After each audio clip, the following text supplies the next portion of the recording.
Welcome to I Might Believe in Fairies. I am your host, Aaron Erber.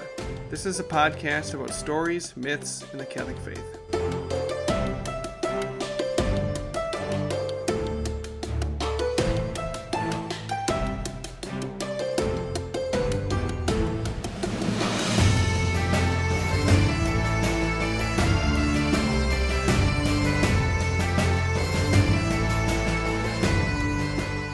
Hey everybody, welcome to I Might Believe in Fairies. I'm joined today by Richard Rohlin, and Richard is going to introduce himself because there's a lot for him to say. Yes, so Aaron, thank you so much for having me. I am really excited about your project here and all the things that you want to do. We were talking a little bit before we hit record. I definitely think there are not so many of these kinds of podcasts out there that we don't need a few good ones more. So, yeah. So my name is Richard Rohlin, as you mentioned. I'm a Germanic philologist. I'm a data analyst. I'm an Orthodox Christian and a podcaster. So I do a few different things. Right now, I have a podcast that I co-host on Ancient Faith Radio called the Amon Sul Podcast, which is sort of Tolkien through the lens of Orthodox Christianity. Then I also have a series that I've been doing, graciously hosted by Jonathan Pageau on his channel, The Symbolic World, about medieval universal history. So I'm a medievalist and kind of let's say a specialist in medieval languages, which is not actually my day job. It's what I do for fun. And so because of that, I have a deep appreciation and love for the stories, not just fantasy stories, but the things that fantasy stories are built on, which tends to be sort of the scaffolding of the of the Middle Ages. Even stories that fantasy stories that aren't set in the Middle Ages still assume sort of some basic medieval, premises. So, the other thing that I do is I talk a lot about the sacramental imagination, which is, if I had to sort of identify one thing over the last 3 or 4 years, which has kind of defined most of my speaking engagements and the writing that I'm doing. So I'm actually currently trying to basically edit an anthology volume, which will be called Finding the Golden Key, on the sacramental imagination. And I would just say that you and the kind of people who listen to your podcast are exactly the kind of people that I'm looking for to submit to that, submit essays, submit chapters to that book. So if people want to know more about that, they can go to findingthegoldenkey.com. And so that's kind of my deal. Just Tolkien, the liturgy, the sacramental imagination, old languages, vowel changes in misty forests, and a bunch of medieval people who I really love and care about, even though most people have never heard of them. How do you have the time? That's crazy. People ask me that question, and I never know quite how to respond, because the truth is these things are, everyone makes time for their hobbies, and so these things are, this is what I do for fun, I don't really have a good answer other than that. I don't really watch much TV, so maybe that's there it is. Yeah. Maybe that's what it is, but yeah. You don't watch TV. You don't have a huge social media presence. That kind of those things eat up time. And, I already have more of a social media presence than I would like to. I would like to have less of a social media presence for sure. But how can you debate random people on the internet then if you don't have social media? Yeah, exactly. Exactly. Well, great. Welcome to the show, and this is episode 4, so I still kind of don't know what I'm doing, but just plugging along. And this is a Tolkien episode. I know that I said that I would not focus on Tolkien, but what I want to talk about today with Richard kind of applies to, I guess, fantasy, genre fiction in general, and how we can use that to connect to the liturgy. And who's Jonathan? Richard. You were thinking Pageau. I was thinking of Pageau. Richard, you wrote an essay, or it was a speech you gave. So this is a keynote, a 2-part keynote talk that I gave at Doxamu 2 weeks ago in Emmaus, Pennsylvania. So this is an Orthodox Christian Tolkien conference. Although we had people from several different Christian traditions represented there, and for many of whom it was their first time actually stepping into an Orthodox church, but they were they were there because they're fans of the podcast and they wanted to meet up with some like-minded people and talk about Tolkien. So that's great. And you gave the keynote address, and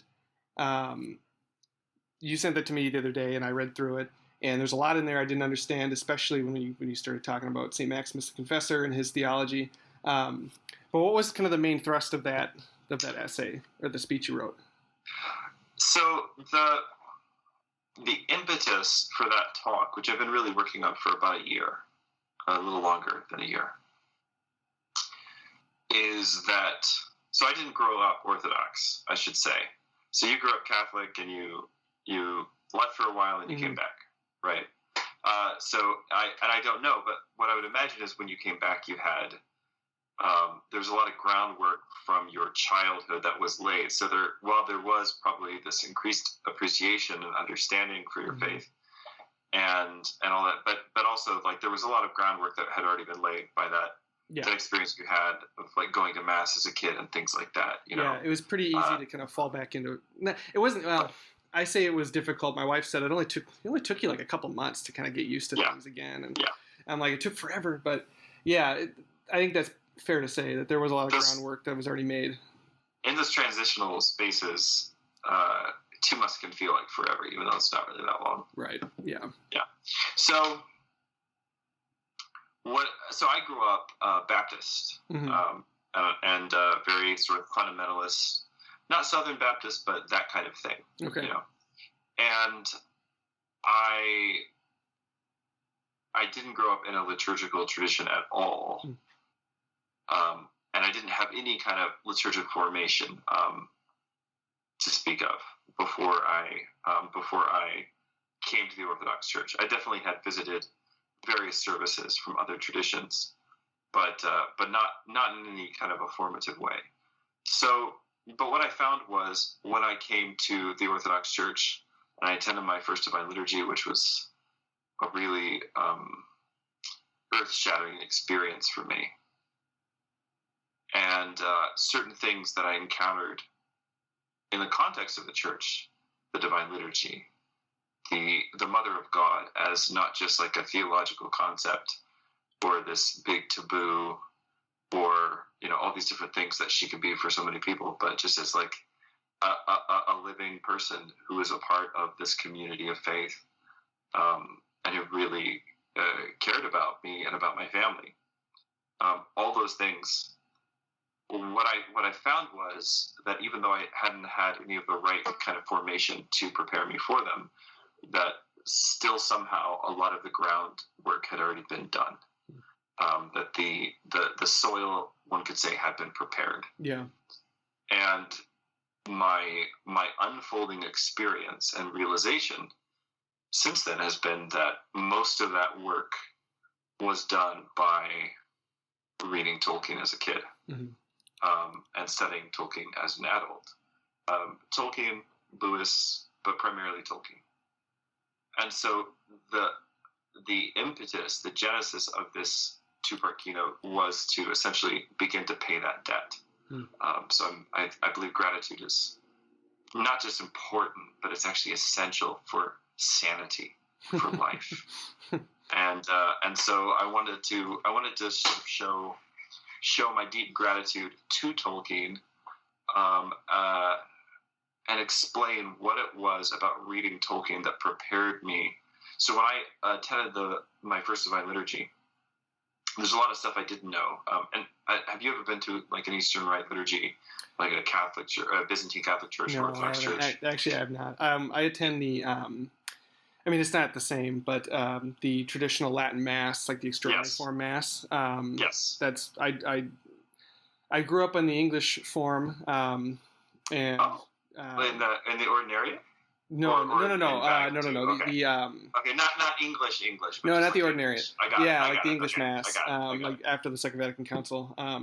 And when I started going back to church, my in-laws, who are very devout Catholics, they discovered the traditional Latin Mass, and we started going. And my first Mass was like a 3-hour long Dvorak Mass.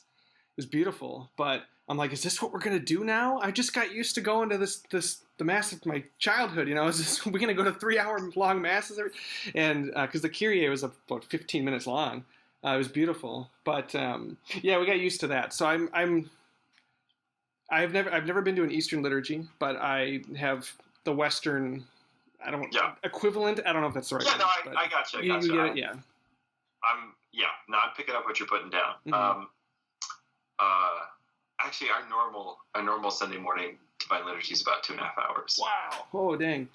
Yeah, and that's long even by, there are other Orthodox parishes that do it faster, mm-hmm. but and of course, it's great. I love it. So you're just you're a baby. You're just a big baby. You went to 1 3-hour Mass. Now you. No, I didn't mean that at all. I didn't. When you said 3-hour Mass, I was like, right on. Yes. Yeah, that's normal. That's perfectly normal. Yeah, it's like that sounds legit. Yeah. So the Divine Liturgy in the Eastern Rite is really disorienting if you have never seen it before, and especially like if you're coming from, basically being raised by a bunch of Baptists and Methodists, right? Right. Because like it's long, everything is sung. Mm-hmm. Nobody got up there to say, "Hey, welcome to First Baptist Church today. We're so glad that you're here. Yeah. Would you please fill out a visitor card?" And everything. You just like walk in, and people are already like chanting prayers, mm-hmm. and then it just like the stream just keeps going, and at no point do they, as they move from hours to Divine Liturgy, except like at no point is there any stoppage. Like the river just keeps going. Yeah. And you just kind of jump in and you try to hold on. And the priest, he's like, we keep saying, "Lord have mercy," and he's popping in and out of these doors. Why are there doors there? Like, what's going on? And the thing is, like, I had read about the liturgy before attending it, and so I thought I really already knew what was going to happen and understood all the parts and things like this, but like reading about things and then doing them are just two different things. Yep.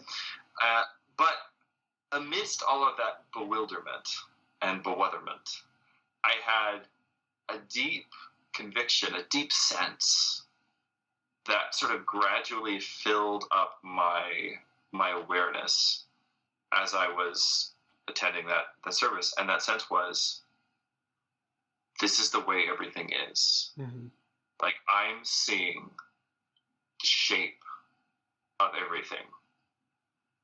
That the sort of the structure of the cosmos, the structure of history, all these things, is deeply present, and it is in some ways sort of interior to the liturgy. Like, the liturgy is the real thing. And human history and the cosmos and your soul, those are sort of like things about the liturgy, right? And so this is just a sense that I had coming away. It was this really profound kind of cosmic moment. Mm-hmm. And then much later on, I read St. Maximus the Confessor and his Ecclesiastical Mystagogy. So St. Maximus is kind of probably the most difficult church father to read. Mm-hmm. And his stuff is really heavy. It's so good. And in the Ecclesiastical Mystagogy, what he basically does is he introduces two ideas. One is that, and I would say actually, what I end up talking about a lot on podcasts like these is what's the medieval mindset and what about it is worth recovering, right? And if I had to say, like, there's one idea that if you could just like recover this one idea and really fully live out its implications, that you'd have gone 80% of the way to recovering what it means to be a human being. And that idea is man as microcosm. Mm-hmm. So microcosm as in a small, the cosmos, it's like the universe. So every human being is the entire universe playing out on a fractal pattern. Right. So what Saint Maximus the Confessor does, and other early church fathers like Saint Ephraim the Syrian, and these are both fathers who are really big in the Eastern tradition, and I think most Western Christians are maybe less aware of them. Although now it's much easier than it's ever been to kind of like go out and educate yourself about this stuff, because there's so many great translations. I can't read St. Maximus's Greek. I can sort of barely get along with like biblical Greek, but I definitely can't read St. Maximus's Greek. But there are lots of good English translations out there. So the idea that you find is this idea that the way that a church is laid out. So you attend a traditional church. So my assumption is you probably have very traditional architecture. Okay, because that tends to be how that goes, right? So in traditional church architecture, you have the narthex, or like sometimes called the vestibule. Mm-hmm. It's a nice Latin word, vestibule, but the narthex means like porch. So you have the narthex or the vestibule, and then moving in, you have the nave, and the nave is where the people of God stand, right? The naos, the boat, the ark of salvation, right? Right. And then you have the what in the East we call the altar, right? Or the which you guys would call the sanctuary, which is I assume you probably have like a communion rail, right? Yep.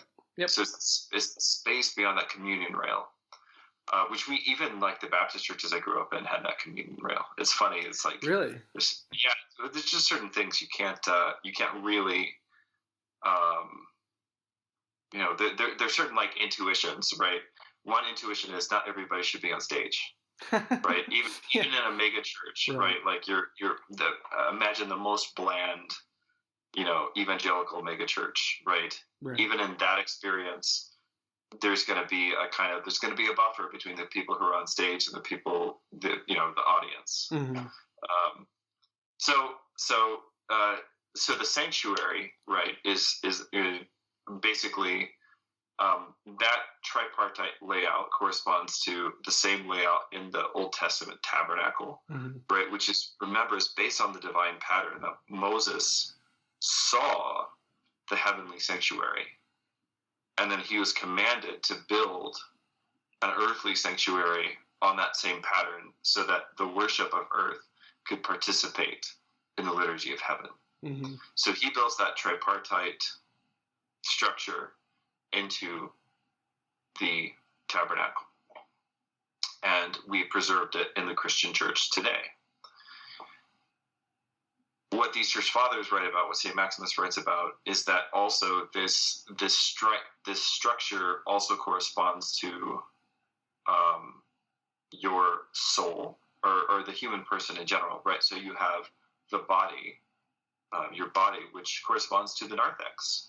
Right, the narthex is the part of the church that you could say it like it's the part that anyone can interact with. It's like the front porch of your house, right? Anyone can talk to me on my front porch, right? Salesmen and people canvassing the neighborhood for political things and whatever. I don't know. People don't actually come to your door anymore since COVID, but the idea is that basically anybody can interact with you on your porch, right? But then only certain people get invited into your living room, right? And that the living room, so that's the soul, that's the nave, right? You would say this is your interior life, your mind, your will, your emotions. But then there's that even deeper level than that, right? The bridal chamber, right? The bedroom. There's like a very limited number of people who get invited back to my bedroom. Mm-hmm. Which is, it's basically no one, right? Because that's our room, right? For me and my wife, and it's always like a little weird to have, like, even if there's somebody back there like doing some work on the flooring or something like that, it feels a little weird to have somebody else in your bedroom, right? Mm-hmm.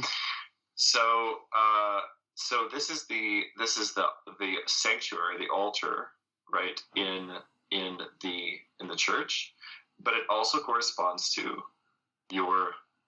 This is a nice Greek word, your nous, right? Your nous, which is like your heart or your inner mind.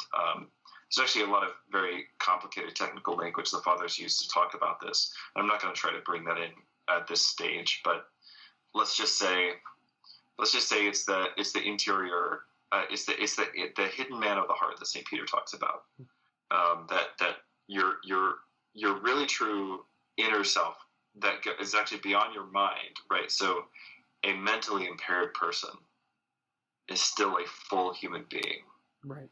Right. Somebody who's been in a terrible accident, has brain damage, or somebody that has, let's say, maybe a disability that makes it very hard for them to feel or process emotion, mm-hmm. right? That person can still know and come into contact with God because they have an inner person. They have a nous, which is like the altar upon which worship is actually made to God. So when St. Paul says your body is the temple of the Holy Spirit, he's not just saying, so don't get tattoos, kids, which is probably how you heard that growing up. Right, yes. But what he's saying is... You won't put graffiti on your temple, you know? Yeah, right, exactly. Yeah. What he's saying is that you have this structure, you have the same structure as a temple. Mm-hmm. I mean, that's just right in the Bible. And so... and this leads to all kinds of really interesting things, and you could just meditate on and talk about the implication of this understanding for years and years and years of your life. Because if you really start to understand this stuff, then certain parts of Scripture, for instance, St. Paul says, "Don't be conformed to the world, but be transformed by the renewing of your mind." And then he says that we're supposed to offer ourselves up as a spiritual or a noetic sacrifice to God.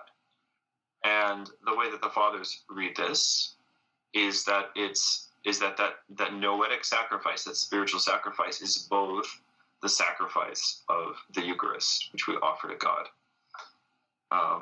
but it is also the worship, the prayer that we offer up to God on in the altar that is within us as human beings. And so St. Isaac the Syrian, who's one of my favorite, probably my favorite of the ascetic fathers, he says that when you have distracting thoughts in prayer, that is like offering up, that's the equivalent of offering up unclean sacrifice to God. Like, people get killed for that stuff in the Bible, right? Yeah. You know, and what can you say to that, right? Except Lord have mercy. So this is the kind of the structure of the human person, right? And so that's the first part of St. Maximus's argument, is man is microcosm. In other words, so the structure of a human being is the same as the structure of the church, mm-hmm. but it's also the same as the structure of the universe, right? The universe has a narthex, which is the physical realm. You could say, like, the material world, the things that you can see, touch, taste, smell, measure, detect with an X-ray machine or whatever, right? So it has a material world, and then it has, let's say, an unseen realm, and this is the realm of, like, subtle bodies, the kinds of bodies that the angels have, mm-hmm. right? So it's an unseen realm of spiritual powers. But then there's actually also, and that corresponds to the nave, but there's actually also a level beyond that, mm-hmm. Because of course God is as, you know, God is infinite, right? He's as far beyond the angels as he is beyond us, mm-hmm. right? St. Isaac the Syrian, again, he says that even the experience that the angels have worshiping God in paradise is still a condescension to their capacity to understand him. Wow. Yeah. Which is so much greater than ours, but is also not even a drop in the bucket, right? Have you? Oh, go ahead. Well, so anyway, so that's the first half of St. Maximus. Interject, and then I'll get to the second part, and this is where Tolkien comes in. Okay, Have you ever read Gene Wolfe at all? Have you read him? I haven't. It's on my list, but I haven't gotten to it yet. He has one of his duology, The Wizard Knight. I don't want to say anything about it because I don't want to spoil it. But I would read that and let me know what you think. Because we'll come back and talk about it. Yeah, because whenever I read it, I just think St. Maximus the Confessor. You know, man is microcosm, and yeah. So I would That's all I'm going to say about it. And I think I'll do a future episode. I'm saying this now. I think I'll do a future episode on the Wizard Knight. It's now official, I guess. Awesome. Yeah, it's on the internet now. It's on the internet now. That means it's true and it's going to happen. And right. That is what the internet means. Yes. So the second part of St. Maximus's kind of thesis is that basically you could say like what the structure of the church building does in space, right? The way that it images the cosmos, to the point that he says the cosmos is a human being, and every human being is a cosmos. You know. And then he says the same thing about the Bible, and he says that the Bible is a human being, right? The Bible also has these three levels, right? Yeah. There's the body or the narthex of the scriptures, which is just the literal meaning on the page, right? Which most of us have enough trouble just like getting that digested, right? Right. But then there are like these further senses as you move in, and so you could say like what the church building is to the universe, to the created order, the liturgy is to time. And so what he does then is he lays out, and of course he's an Eastern Rite Christian. This is before the Great Schism. So St. Maximus the Confessor is a saint in the Roman Catholic Church as well. But he's an Eastern Rite Christian, and so the liturgy he describes is that liturgy. Mm-hmm. However, you can take these principles. In fact, there are lots of Western authors who do the same sort of thing, and they apply it to the Latin Mass. Right. So you can go out and find there are a lot of medieval authors that do that sort of thing. This is like a sort of a universally Christian way to understand the liturgy, and so. What he basically does is he takes each moment of the liturgy and he corresponds it to like 3 or 4 different, let's say, nested stories. Let's call them stories. 3 or 4 different kinds of nested stories. So you have a story within a story within a story. And I only address the first 2 because the first 2 is as far as my understanding goes. You get beyond that, and St. Maximus gets into things that I literally can't imagine what he's describing because my spiritual experience is so pathetic. It's so limited. I mean, I'm not complaining about the grace which I've been given, which is really tremendous and much more than I deserve. But also, like, it's important for a man to know his limitations. And there, I get to some of these parts and St. Maximus, and I'm like, well, I have no idea what you're describing. I don't know what that is like at all. And that's okay. That's okay. I have zero interest in a religion where I just understand everything. Good point. Yes. What good would that be? So basically you say there's like a liturgical moment, and then that corresponds to a symbolic moment, and then in salvation history. So like, in other words, a moment in the history of the world. For instance, the dismissal of the catechumens. So you guys, when you guys talk about liturgy, you usually divide it into like liturgy of the word, liturgy of the sacrament, or we use the terminology liturgy of the catechumens, liturgy of the faithful, but it's that same kind of division, right? Yeah, it's very similar. Yeah, mass of the catechumens, mass of the faithful, in the right, traditional. Exactly. Yep. Yeah, exactly that, right? So we do that too.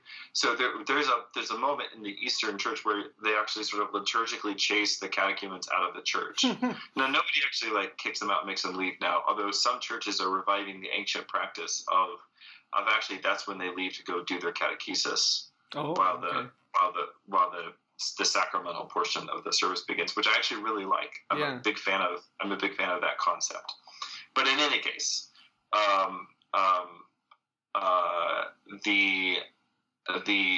the liturgy of the dismissal of the catechumens. So there's a closing of the doors, the holy doors in front of the sanctuary. So we have like a big iconostas. So the holy doors closed in front of the sanctuary, and the catechumens are dismissed.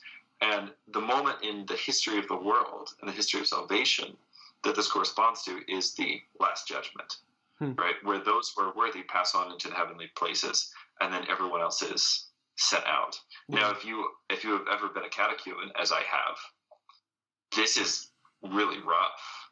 Like, first of all, like being like, oh, so I'm not worthy, I get sent out into the, outer darkness or whatever. It's not quite that bad, but I will say there is a feeling of judgment. Not in a despondent way. Like, I gotta be careful about how I say these things. But there was definitely the sense of longing, and there's definitely we should always have a little bit of fear, and in the Orthodox Church we express this liturgically during Holy Week, that we are going to be one of the maidens who didn't fill their lamp with oil, and we're going to think we're thinking we're going to skate by, and then we're going to show up, and we're not going to have a wedding garment, right? We need to be, not live in terror or fear or anything like that, and I don't live that way, but also, like, we need to like, but you have to have the other thing too, otherwise you have cheap grace, and things become really imbalanced, right? So there is definitely a feeling there that, like, it as a catechumen, it feels very Last Judgment-y, let's just say. But then there's also a way that this corresponds in your own mystical ascent. In other words, the movement of the human heart in the life of virtue. These are the things that this is the progression we're supposed to always be on as a Christian, right? Which is that you pass from material things to what St. Maximus calls intelligible things. We could say spiritual things in the hiddenness of God.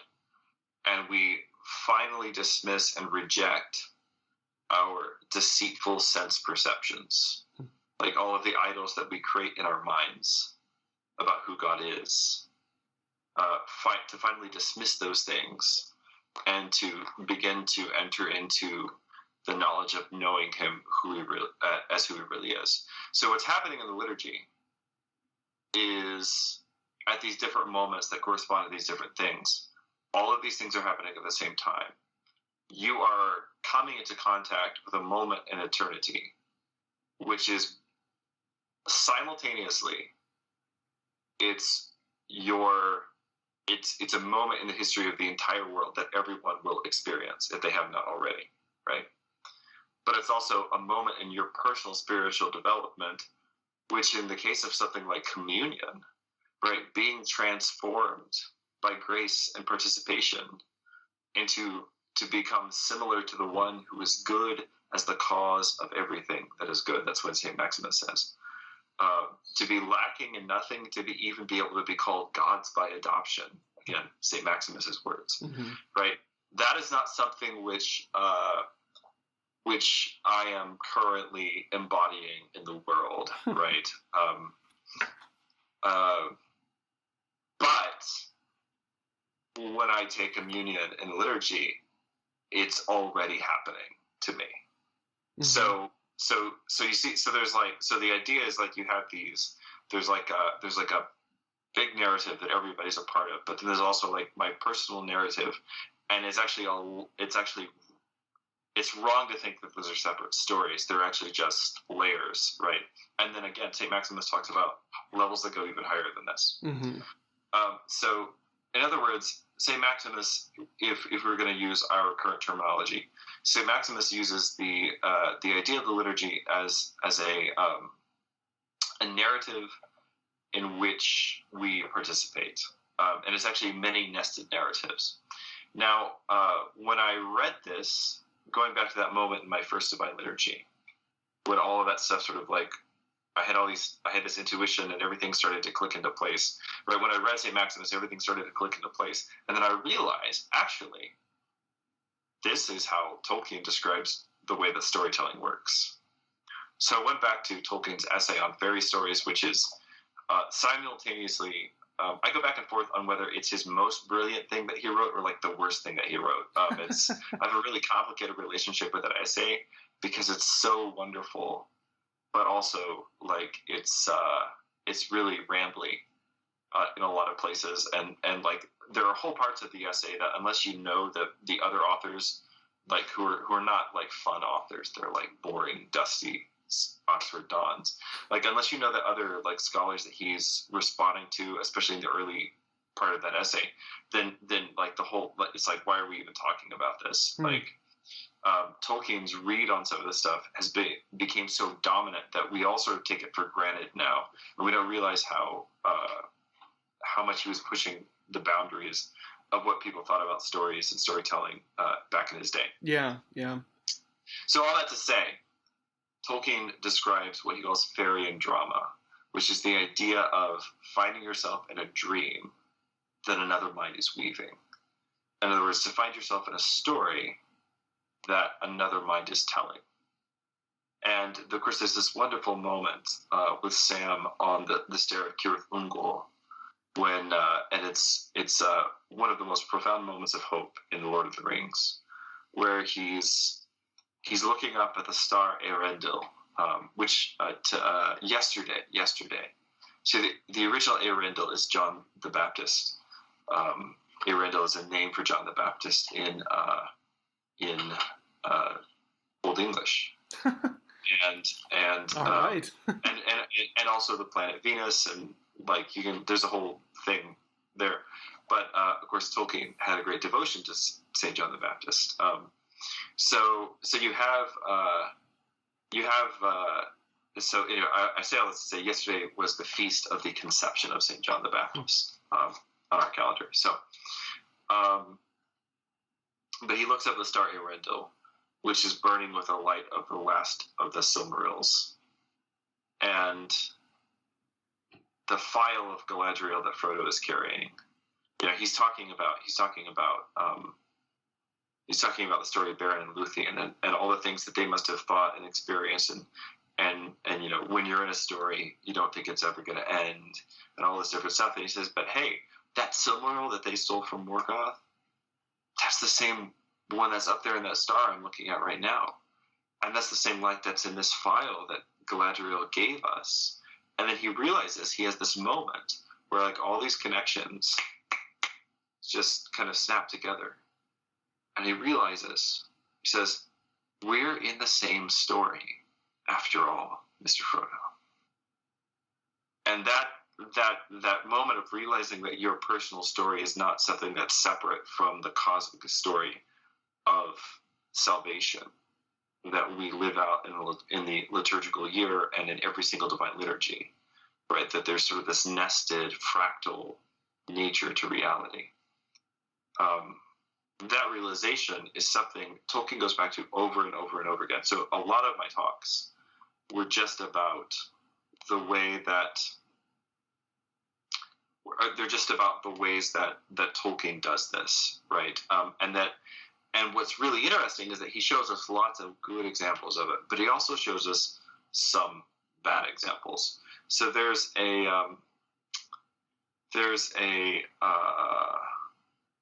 author named Jason Crawford who recently published an article called "The Trouble with Re-Enchantment." And what Crawford talks about in that article is he criticizes the sort of, let's say, re-enchantment movement. So that phrase re-enchantment, I think, originates with Charles Taylor's A Secular Age, which is a really important book. Yeah, if you haven't read it, if people haven't read it, it's a long book. It's like 700 pages. It's a heavy book. It's not easy reading, but you should read it twice a year for like 10 years. I just finished rereading it, and it's also fresh on my mind, and it's so good. Yeah, that's on my list too. I haven't read that one, but I think that is where, with my limited knowledge of it, I think that is where it originates from, or at least it was made popular by that book. Right, right. So there have been like tons of books about re-enchantment since then, and one of the things that Crawford points out, which we talked about this before you hit record, is this fact that actually everyone talks about like wanting re-enchantment. They sort of want the magic to come back, but then also we're not really willing to embrace all the things that would mean. Yeah, all the spiritual, all the implications of that.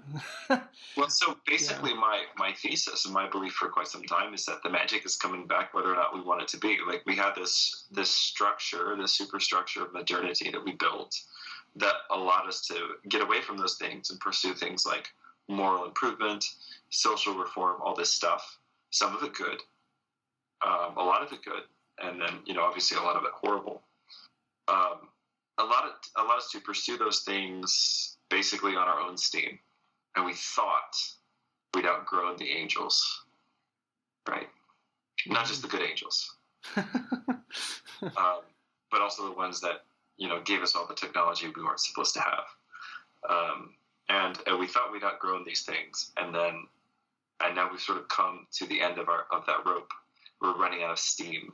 The superstructure is collapsing, and the magic is coming back. I spend a lot of time talking with people these days who are coming to the Orthodox Church or returning to the Christian faith, who have had real tangible encounters with the demonic. Like, well, yeah, I'm really sorry if people on your podcast were like, well, I tuned in to hear about fairies, and all I've heard about is, you know, the liturgy and now demons. Like, what's going on? But here's the thing. What Tolkien shows us is that this experience of being trapped in somebody, like caught up in somebody else's story, is not always nice. Because Tolkien actually gives us several examples, and I talk about a couple in the paper, but he gives us several examples of people who got caught up in, let's call them diabolical dramas, right? Not just wandering into a dream some other mind is weaving, but actually caught up in a nightmare that you've been trapped in, and it's really terrifying. But they're also like really mundane ways, like really banal ways. Like the news cycle is that kind of thing, right? Even to the way that the news cycle, right? The news cycle is so like the Christian experience of time is linear and cyclical all at the same time. Yep.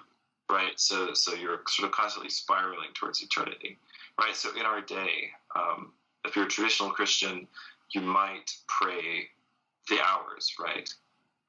You might do, you know, some kind of way of marking, at the very least, like morning and evening prayers, or some way of marking liturgical hours. But certainly in a monastery or, you know, a cathedral like the one I attend, you know, where the hourly services, matins and vespers, things like this are still, like, people come together and pray them. So there's that cycle, and then there's the cycle of the week. Each day of the week in the Eastern Church is dedicated to a different commemoration. Like, so Monday is always the Holy Angels, Tuesday is always the Forerunner, Wednesday is always the Cross, Thursday is the Apostles and St. Nicholas, and so on, in addition to, like, whatever saints of the day there might be, right? So there's the daily cycle of time, the weekly cycle of time, and then, of course, you get the liturgical cycle of the year, right? The news is a cycle. Right? Yeah. We talk about like a 24-hour news cycle, or now it's like a 15-minute news cycle or whatever, but the news presents to us, and I'm not picking on right wing or left wing, because both sides are frankly horrifyingly guilty of this, of basically presenting a narrative, a nightmare into which people get caught. Oh yeah. And they get stuck in the cyclical anti-liturgy of trauma and hate, and there are lots of other examples of this in our world, and so I say all of this to say I didn't read St. Maximus first. I didn't read St. Maximus when I was 9 years old. I read The Lord of the Rings when I was 9 years old. Right? And the effect that it had was to prepare the soil, prime the pump, lay all the foundation that needed to be laid, so that when I came to the liturgical cycle and the liturgical year and the experience of the liturgy and all these different things, I was ready, right, to start that journey. And as I said, at the end of the day, this is about paying my debts, right? And so this is my basic belief, is that we are at a particular point in time where the magic is coming back, and our appetites need to be formed for the right kind of stuff. Yeah. The good stories will do that.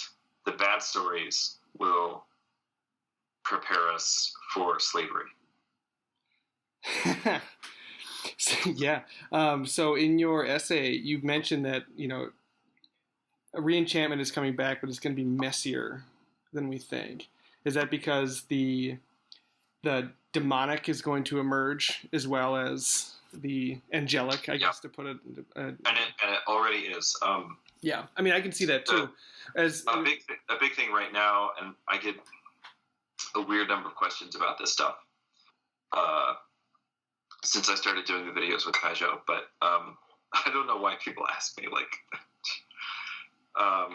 but a big thing right now is the use of psychedelics. Yeah, exactly. Yeah, use of psychedelics, dabbling in the occult, hermeticism, tarot, all these different things. Like this is a really big draw for a lot of people. And I know people who've gotten into this stuff and are having like who are re-entering the enchanted world in a really awful way. Yeah. Like they are coming into contact with angels, but they're not the good angels. Right. I mean, I always think of it like you're using these. It's like you're sneaking into a foreign country, right? And you don't have you don't have the proper paperwork with you. You're not, because if you do it properly, you'll be under the authority of Christ, right? Right. And you're there like I don't know, his ambassador or something. You're there under his authority and his protection. But if you're using these ways to cheat, to sneak in, you don't have that protection, right? So like psychedelics. They're becoming way more popular because people want to escape from modernity, which is flat and materialistic, and we shouldn't want modernity as it stands right now.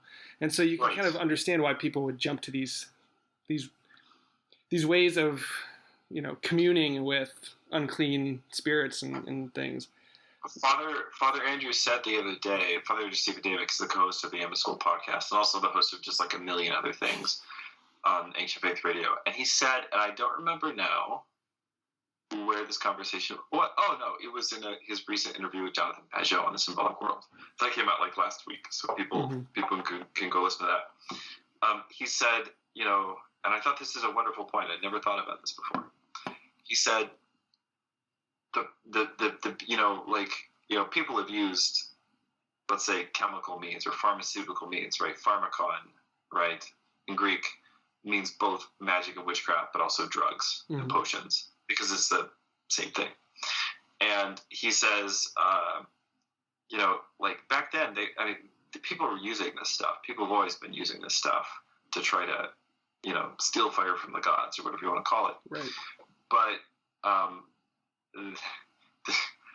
the problem is we don't even have like the good sense of pagans who definitely knew this stuff worked, but also that it wasn't for everyone. Like right. Like that there had to be like a preparation, a structure and preparation, all these different things. Now it's still not good. You still should not be communing with demons, but also it wasn't just Joe Schmo. It wasn't just the random guy. It was usually the priest or shaman or whatever, somebody who would, I mean, it's not, none of it's as good, but at least just like one person doing it, as opposed to just someone picking it up and doing it. We don't even have the good sense of pagans, like, at this point. And it's going to, it's like kids with ugly, fire. and it's going to get uglier, I think. Yeah. It's like we discover all these things, and we don't know how, with not even the spiritual stuff, like all this technology that we get, we don't know how to use any of it properly. You know, it just it like consumes us instead of us consuming it. You know, especially with like, I mean, this is a cliche at this point, but like social media and just the news, like you mentioned, but all of these other things, like this is kind of off topic, but it's related, like CRISPR technology, you know, like the gene editing technology, stuff like that, where it's like, okay, well, we're going to start creating monsters now, and it's just kind of inevitable. So, like, what do people think is going to happen? Like, you really, it's crazy. Oh, we have this really quick way to edit genes. It's like, oh, well, great. This isn't. Have we seen Jurassic Park? Have we watched these movies? I mean, it's not like we weren't warned. I guess I don't know. Yeah, that's the thing. Like, I don't really think it's hot topic because it's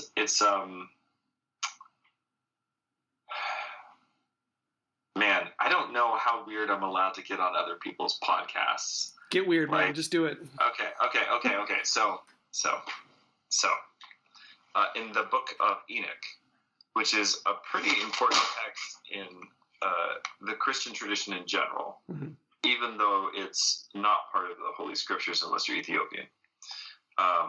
The Ethiopians have like the super duper director's cut version of the Bible. Like they just have like all the stuff. But in the book of Enoch, and this is also like you find this in the early church fathers, for whom Enoch was a really important text. Of course, Enoch is quoted by some of the epistles. So, but in the Book of Enoch, we're told that, you know, that these early, and this is, I mean, if you're a Lord of Spirits listener, so you know some of this already, right? But we're told that these early leaps forward in technology were given to mankind by fallen angels in exchange for worship. Right. Yeah. Such early leaps in technology as the making of weapons, the arts of seduction, the use of drugs, abortion.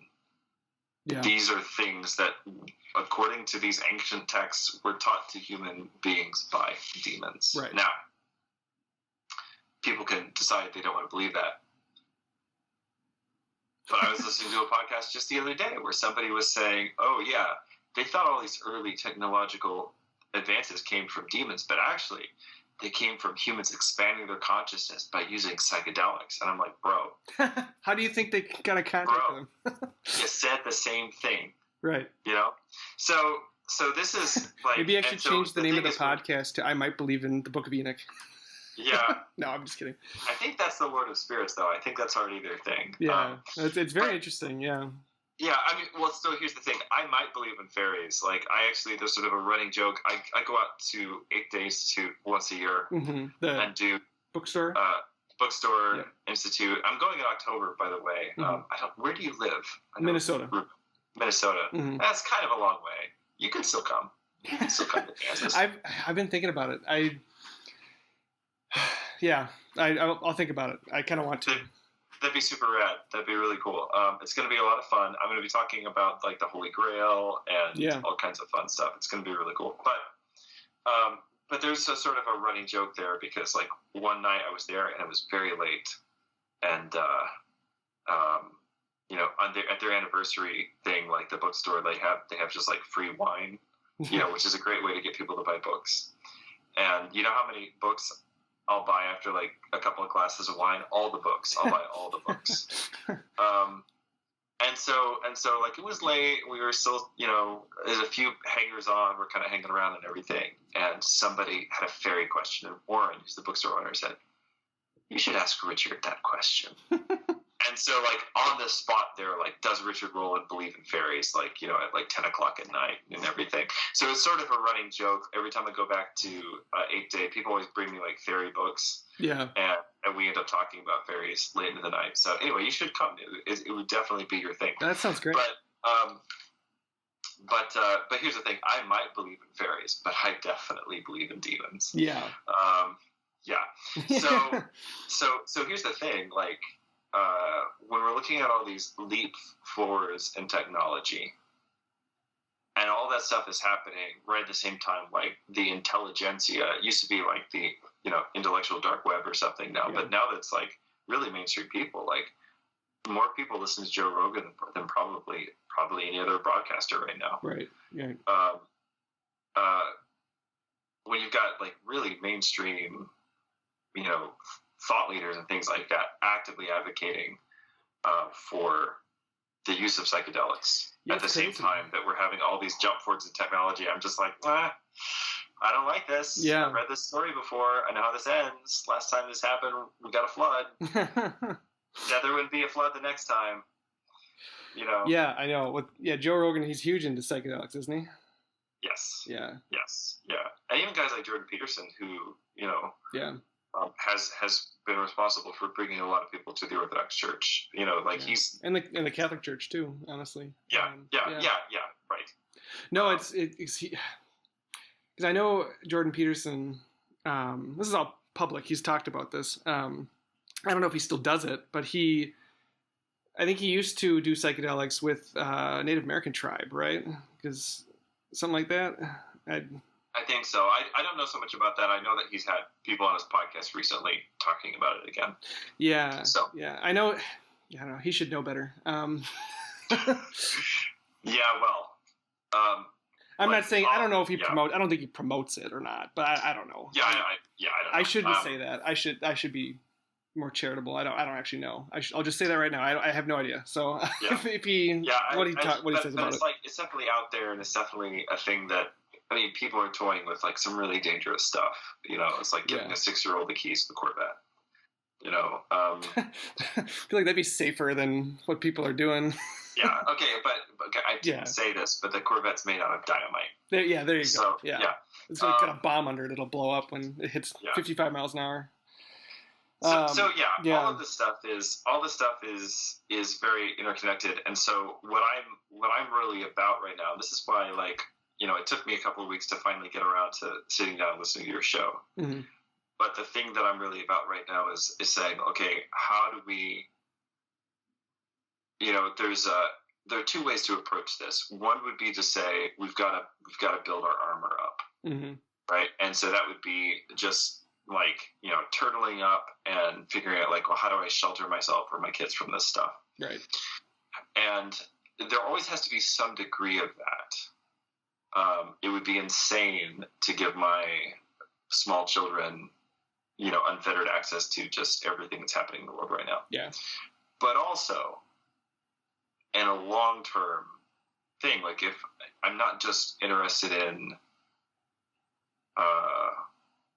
hunkering down, right? But I'm interested in creating culture, mm-hmm. And creating something that's going to last. And ultimately, at the end of the day, the thing I'm most interested in is making saints.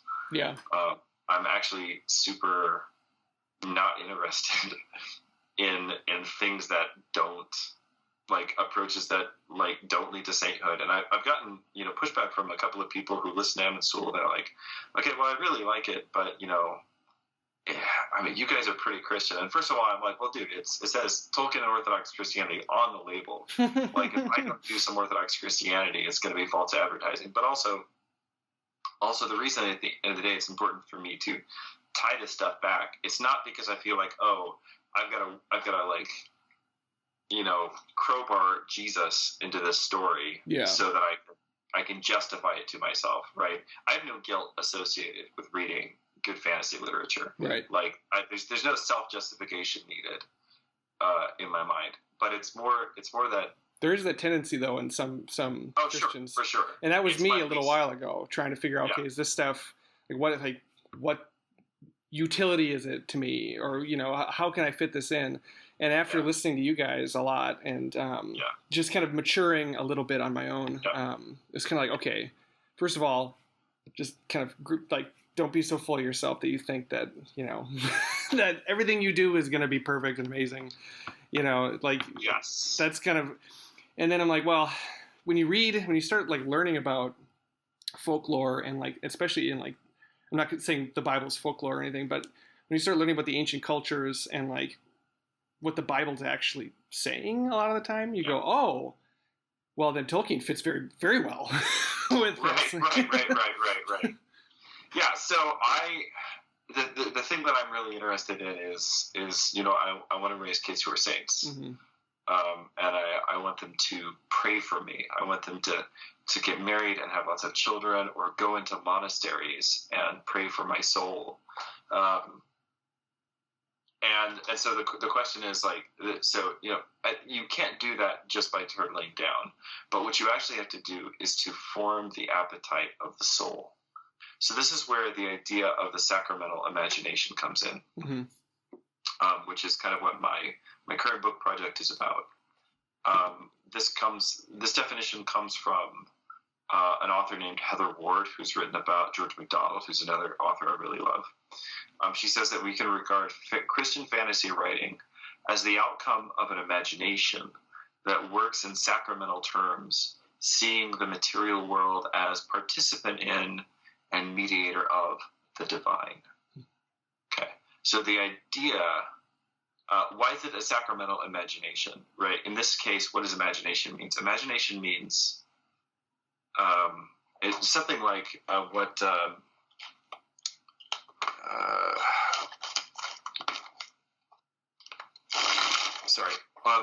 something like what Charles Taylor doesn't like the word worldview. I also don't like the word worldview, because a worldview sort of posits that I can like pick and choose the things that I believe, and actually you can't. Yeah. Right. You're only capable of believing the things that you. Let's say you have the mental tools and furniture, right, and to make it even possible for you to conceive of a world where that's the case. And this is something people like. This is part of like when the right or the left argue about things, and they watch the same video of the same horrific shooting or whatever. Yeah. And one side sees it completely one way. Yep. And the other side sees it completely the other way. And both of them look at each other and they're like, "Don't you see the video? This is objective fact." Right. Right. But the problem is that both groups have, you know, it's not that people are stupid or dishonest. Obviously there are stupid and dishonest people. But the real issue, the reason that we can't talk through these things is because we're operating with different social imaginaries. Yeah. Right. Where you have a set of mental furniture that, let's say in this case, only let you see this group of people, whether it's cops or some minority group or whatever, like this group of people, they're the problem. Yep. And this group of people, they're always right. Right. And so that's your social imaginary, and you're in a community of people. This is why it's a social imaginary. You're a community of people that believes that, validates that, and makes it possible for you to live like that's true. Mm-hmm. And so when you see something, like you're only able to think of it in that way. So the idea of the sacramental imagination is that we want to be able to cultivate a social imaginary where it is possible to see bread and wine and to know that it is the body and blood of Christ. Mm-hmm. And I'm not saying that that's up to my interpretation. And if I don't think that, then it's not true. I'm not a receptionist, right, or Calvinist or any of those things, right? But the thing is, if I don't have the mental furniture that makes it possible for me to engage with not just the narthex of the universe, but with the nave and with the sanctuary. Mm-hmm. If I don't have all the things in place that make it possible for me to think about a world, to imagine myself as living in a world where it's not just like the man upstairs and there's like this huge divide between us, but rather a world that is a single story that's totally penetrated by the love of God, by the Holy Spirit who is everywhere present and fills all things, by the tender embrace of the Mother of God, by the courage of the martyrs, by the constant companionship of our guardian angels. And all of these people, these persons who are constantly with us and are actually involved in our lives. If I don't have the let's say the imaginative capacity to live like that is true, then I can agree to whatever catechism or whatever creed or whatever, set of beliefs that you want to say. I can sign my name under it and say, yeah, I believe all that stuff is true, and still be a completely functional atheist. Yep. Have you ever read Brideshead Revisited?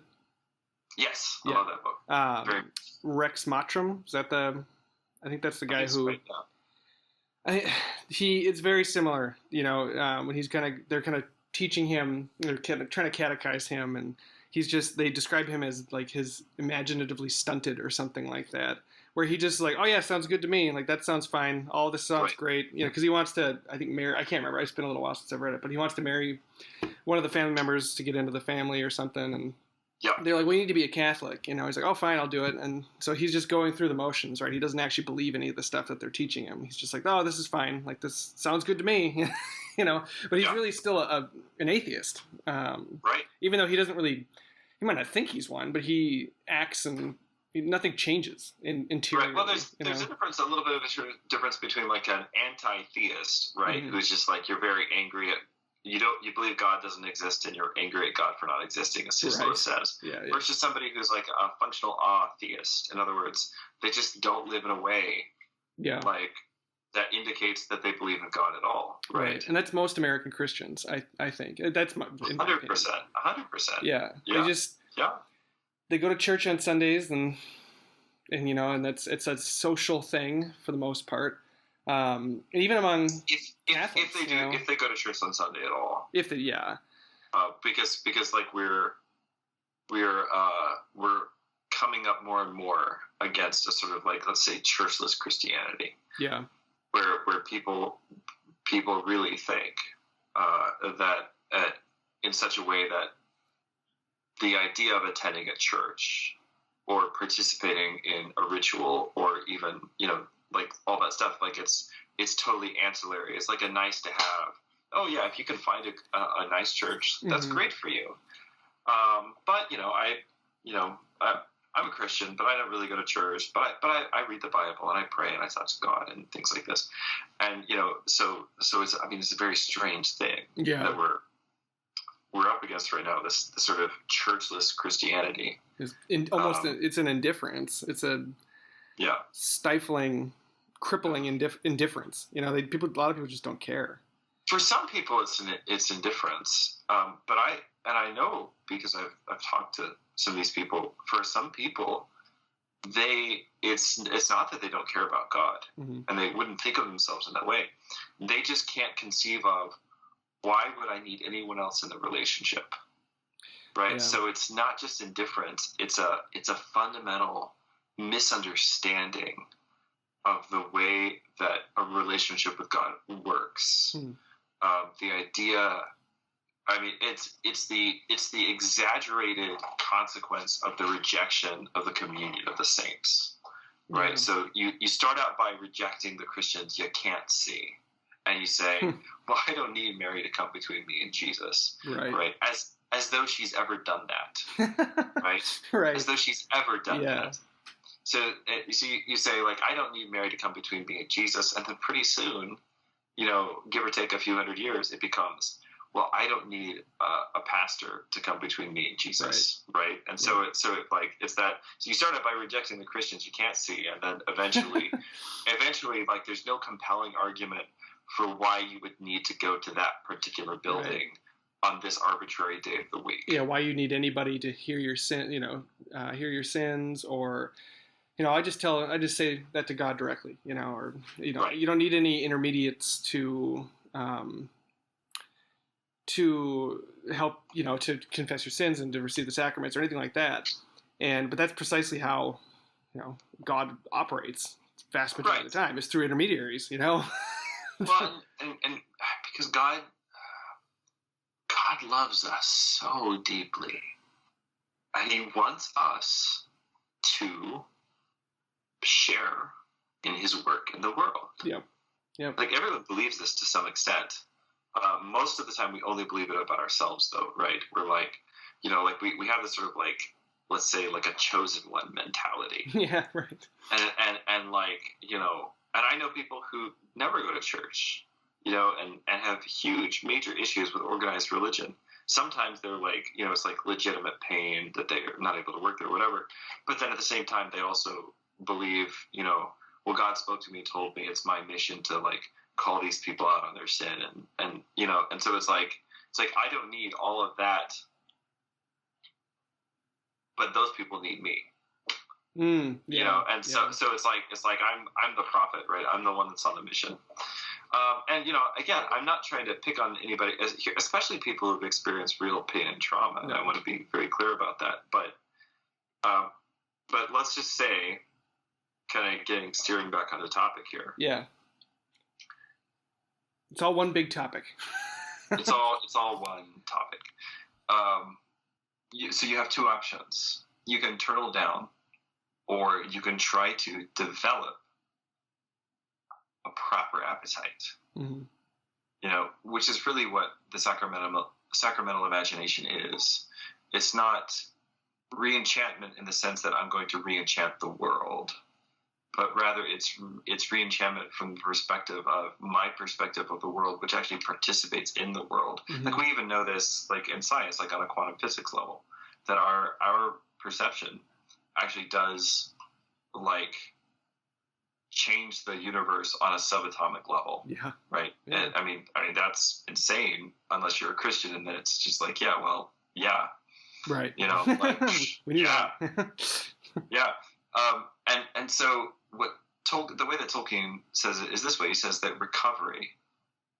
So recovery is, to Tolkien, is one of the three purposes, one of the three virtues of fairy stories, is a regaining of a clear view.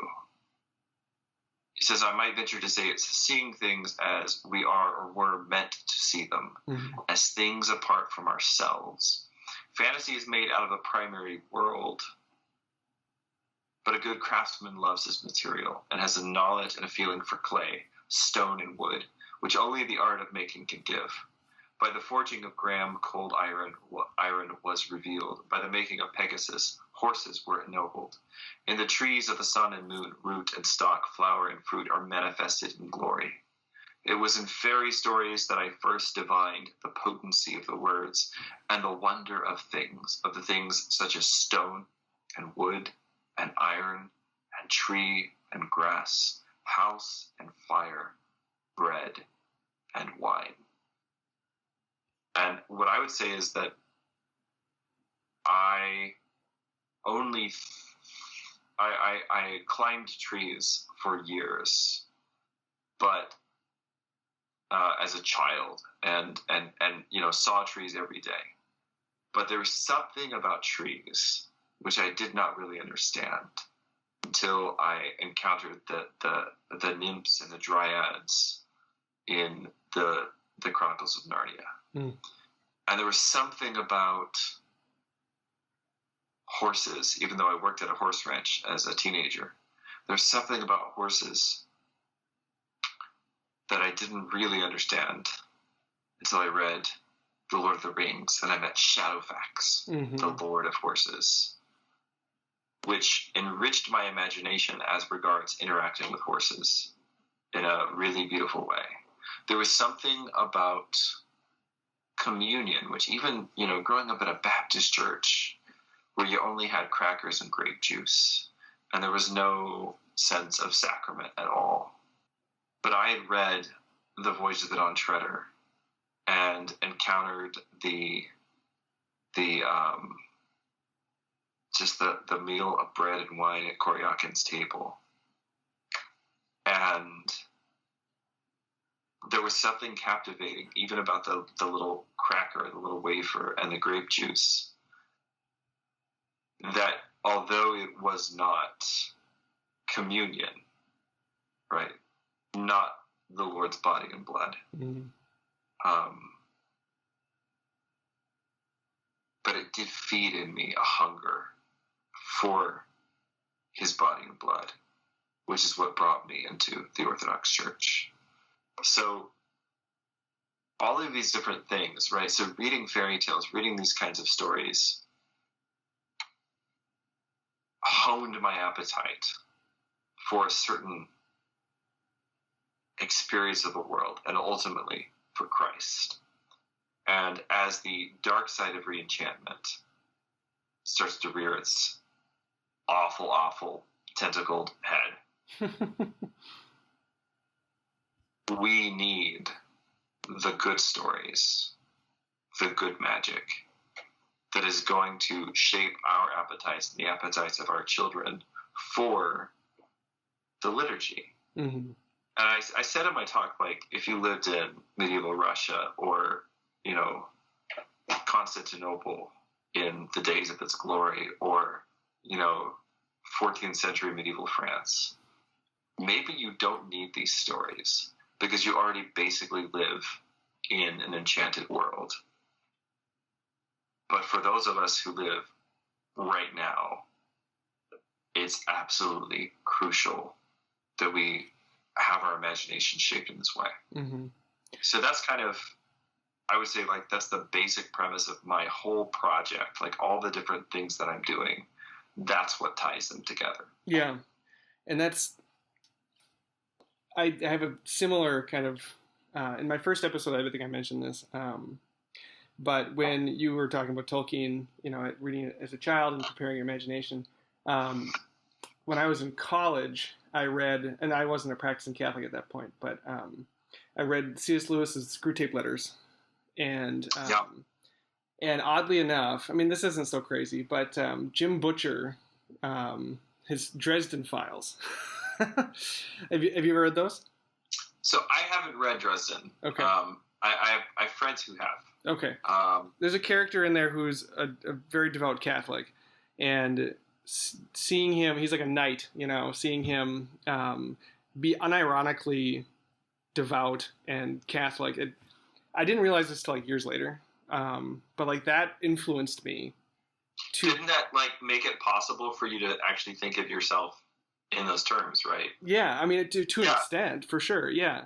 Yeah, and that's a perfect example of like what I'm talking about, the social imaginary. Mm-hmm. Like, you might have been, and I didn't know you at that stage in your life, but you might have been like kind of pretty cynical about like religion and religious people. Well, most of my formation, I'm thinking about this stuff, like, the show Family Guy, constantly digging at Catholicism, right?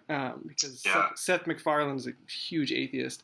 And there's one episode in particular that really stuck in my imagination, where it was like they were imagining it was like an alternate future or something, and Catholicism had never, like, quote unquote, suppressed science, which it has never done.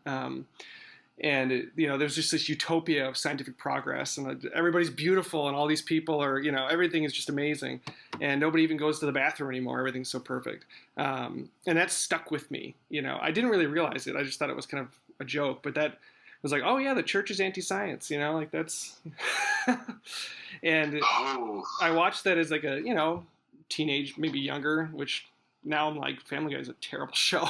It's awful. Right. This stuff can do serious damage to us. Yeah. And I didn't realize it till years later that I'm like, oh, that was a huge bias I kind of had that I didn't really realize I had until. So that's a great pair of examples, because they're both narratives, they're both stories. And this just goes to show, like, this stuff works whether or not it's like particularly highbrow. Like, oh yeah. I'm gonna say something right now because I'm on somebody else's podcast. So here it goes. This is gonna be the craziest thing I've said all day. And you don't know the day that I've had, but it's been a very long day. I've said a lot of crazy things. So here it is. The craziest thing I've said all day. We might need a bunch of really schlocky Christian Pulp Fiction. And I don't mean like a bunch of Pulp Fiction that's like aggressively Christian or whatever, but just like let me frame this in a little bit better of a way, because like I just heard 1,000 typewriters engage, and we're getting terrible, like Touched by an Angel, fanfic. But I guess what I mean is like okay, so Tolkien sets the standards so freaking high. I know. It's like so impossible. I think that's part of the problem. I think that it's like, how could I? It's like you look at Tolkien, and I legitimately believe that that he was just like so deeply tapped into this stuff, right? Into like the ley lines of language and myth and history and all this stuff, that it's impossible to do what he did for most people. Right. Like it just can't. And I think that you're right. Like that stops us sometimes from just like telling a pretty good story. Right. And like letting it just be a pretty good story. Yeah. And it's like, this doesn't have to be the new Lord of the Rings, right? Like, just like tell a pretty good story and let it be what it is. Because that's the thing, like something like, something like Family Guy, right? That added, that changed your mental, let's say your mental furniture, right? It changed your moral imagination. Yep. Right? To where you started to conceive of a world where it was possible that religion didn't exist. Right. And that it was a good world. Impossible. Humans were so inherently religious. Yeah. If you abolished completely wiped out every religion, we'd start in the worshiping world right something. Now, we'd start one in 5 minutes. Yeah. Man. Like, and there's some shows out there, actually Raised by Wolves is a great examination of this idea. I mean, it's a fairly mature show. I don't recommend it for everyone. Mm-hmm. But basically, the guy that wrote the show is like, yeah, humans are inherently religious. Like, you can't get away from it. Yeah. And there's a tabletop role playing game right now that I'm running for some friends of mine called Fading Suns, which is like. It's basically like Catholicism in space. It's like 4,000 years in the future. Humanity has gone to the stars, and we're even more religious than ever. I'm writing that down. What's it called? Basically, Fading Suns. Fading Suns. It's a really cool system, and I will say the writers of the actual game very often are super cynical about religion. At least the current writers of the game. It recently went to a new publishing house. They are super cynical about religion, but I run it straight, because obviously I actually believe in these things. But the guy that put the game together initially, he started working on the premise because like a normal thing in sci-fi, Star Trek, etc. A normal thing in sci-fi is to be basically like, well, humanity has improved beyond the point where religion is necessary, right. And so we're able to discard it. And he said, no, that's not how anything works. As if humanity ever does go to the stars, we're going to get more religious, and it's going to be crazy. Yeah. It's going to be bonkers. And so that's basically what Fading Suns, I mean, that was his original premise. And like I said, the current writers of the game are maybe pretty cynical in their portrayal, but a good GM can kind of like work around that stuff. Sure. But anyway, all that to say, Family Guy made it possible for you to imagine yourself living in a world where religion wasn't necessary, mm-hmm. and where it might have actually been an impediment to living a happy, fulfilled human life. Right, right. And that made it possible. I mean, not just that, I'm sure there are other things, but that made it possible for you down the road to walk away from your faith and to think that this is actually a good thing that I'm doing. This will be good for me. It'll be good for my mental health or whatever. Right.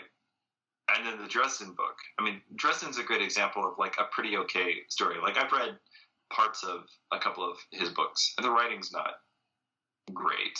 It's not. It's a pulp adventure. But that's the thing. It's pulpy, and I've got several pulpy books published myself, so I have a sympathy for the genre. Let us say. Right. And that's the thing. The writing is not it's not high literature or something like that. But it's a fun, engaging story that lots of people have enjoyed, and you were able to find this character who was unironically, the model of a chivalrous Catholic knight, right? And that helped you start to conceive of a world where it would be possible for somebody to actually authentically believe in this stuff, right?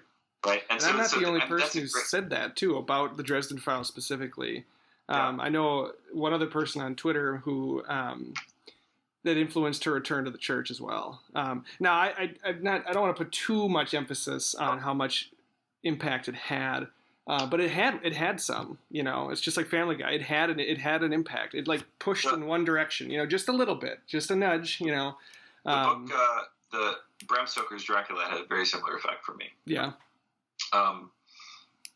because like a main plot point, like the whole plot point of that story, like the whole reason that people now like pop culture has misremembered it, and they think that crosses scare vampires. Mm-hmm. Crosses don't scare vampires. Crucifixes scare vampires. Right. Yeah. Why? For the same reason that vampires won't go close to a consecrated host. Mm-hmm. Because crucifixes have a corpus on them. They have the body of Christ on them. This is a major plot point in the story. And I read that story right as I was in this question of like this moment of like trying to work out what I believed about the Eucharist and all these different things. And I read the story, and the story was a very compelling nudge in that direction to be like, it really does matter. And my wife has a crucifix that she wears. It's like a Celtic kind of a cross, like a Celtic cross, but then it has a crucifix on it. And when we were getting, you guys probably have something like this. When in the Orthodox Church, when you're received either by baptism or by chrismation, you're given like a baptismal cross, and you wear it every day for the rest of your life. Yeah, I don't think we have that. It's not as popular. I don't think it's as popular. Yeah. So I have just like a very, I'm wearing it under my shirt right now. I have a very plain stamped metal 3-bar cross, and that's what I usually wear.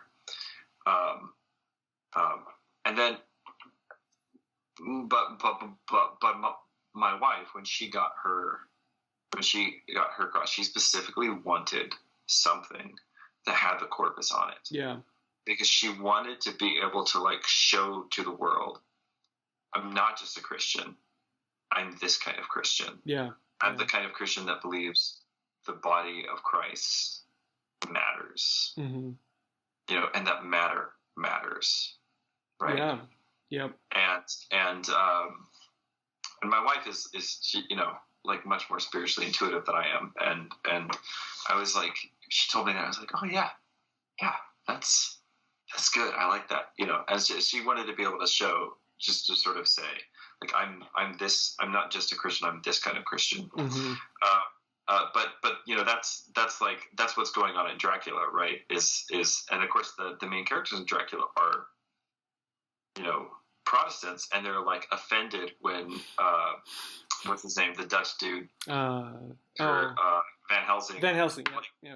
Like breaks out a crucifix, and they're like a little shocked and offended because like there's a that's idolatry. We're good Anglicans. We don't do that. Yeah. And he's like, yeah, but he's like, trust me. Well, this is gonna work. Dracula, he moved from Eastern Europe because the peasants were all onto him, and they all had the sacramentals and stuff, and they all could defend against him. So he moved to England, where everyone is skepticism, agnosticism is kind of creeping in, and Christianity is kind of fading. It's like, hey, this is the perfect place to set up shop and eat people. Because they won't believe I exist, Right. And that's, it's a super timely book. Maybe we should read it again. Yeah. But yeah, anyway, so all that said, like, I totally understand what you're saying. Like, you get that moment, like where you come across a, let's say, artful, compelling, entertaining, fictional presentation of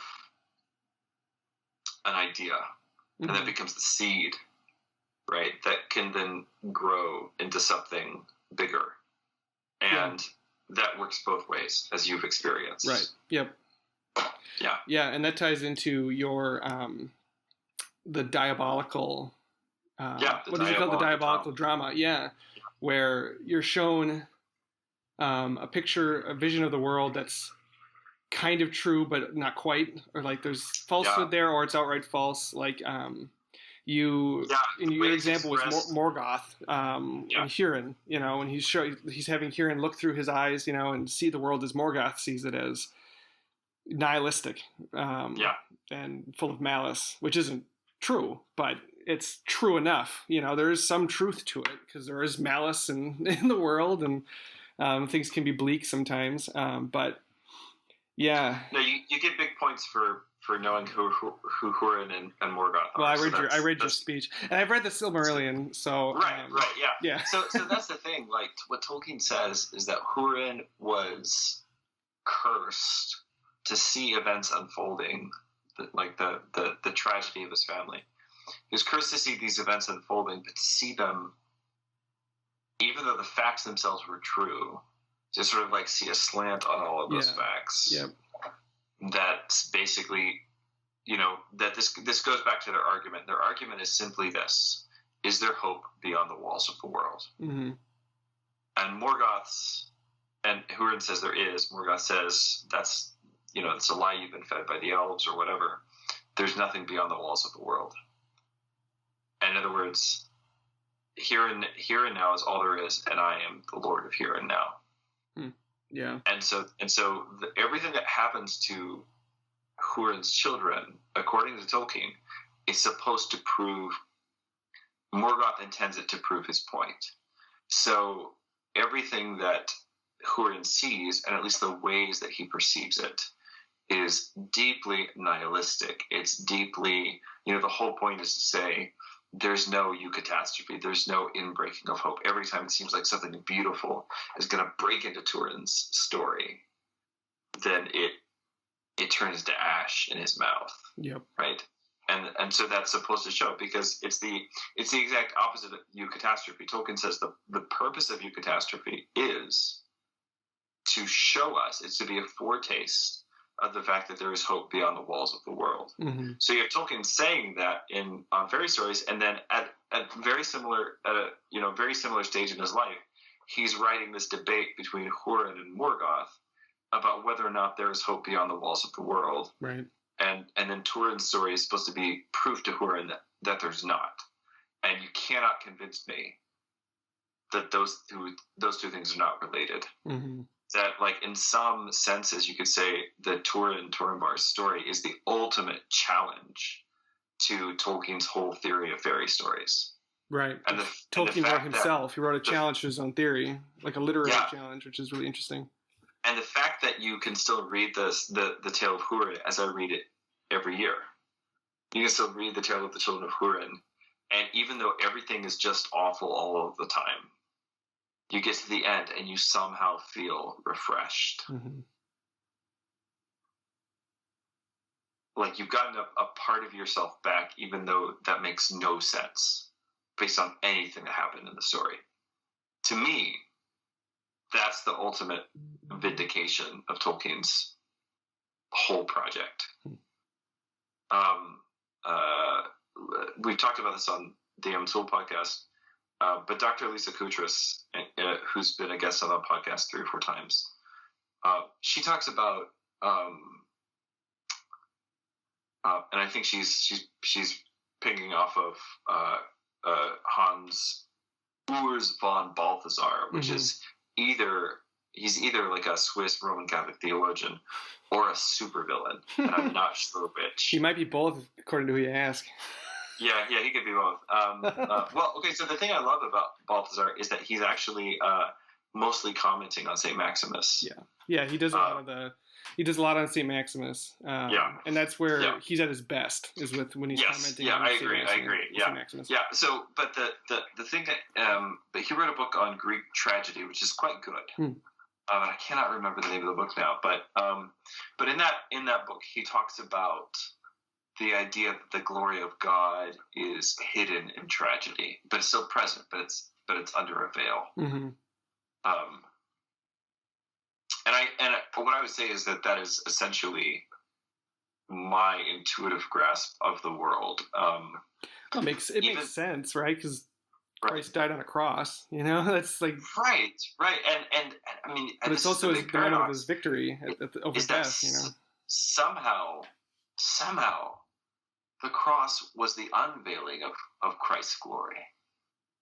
Yeah. And that's the ultimate paradox right there.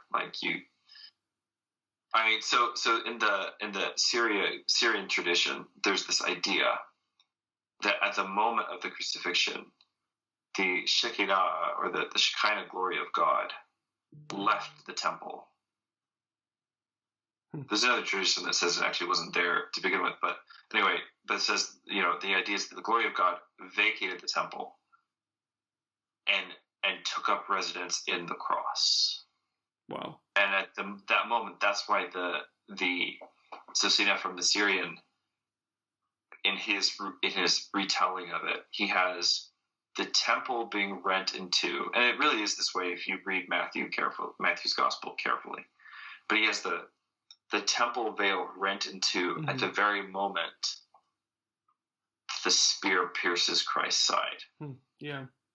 And so as the veil of his body is torn, right? Remember, a temple is a human being, and every human being is a temple, right? As the temple of his body, the veil of his body, the temple of his body is torn into and opened to reveal his glory, which is the glory of the crucified God-man. The veil over the sanctuary, over the holy place, the most holy place in the temple, is rent in two to show God isn't here. He's on the cross. Yeah, that's crazy. That's good stuff. Yeah, I mean, this is why I want to read more St. Maximus, because I'm like, this is so, I think this is like critical to whatever this Re-Enchantment project really is, which I haven't heard like a good definition of what it means to be, like what Re-Enchantment means, you know? It's not just elves and fairies, right? It's the closest I've heard is like is like a sacramental life, you know, like kind of just entering more fully into like liturgy and so that definition of the sacramental imagination that I read a minute ago, I mean, this gets really close, right?